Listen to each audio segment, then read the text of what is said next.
Hey guys! In this video, I'll show you how to add nearby friends on Snapchat and find people close to your location, quick and easy. First, open Snapchat and tap on the location icon at the bottom left. Now, this will show your current location along with nearby Snapchat users. Zoom in on the map and you'll start seeing different profiles around you. Tap on any profile, then open their story or preview. Here you'll see the Add plus button. Just tap it to send a friend request.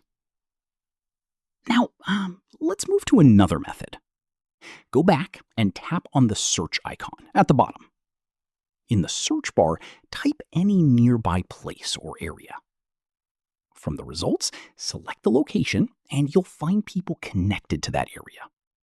Open a profile, tap on their content, and again, hit the Add button to add them instantly. So yeah, that's how you can find nearby people on Snapchat, add friends by location, and grow your Snapchat network easily.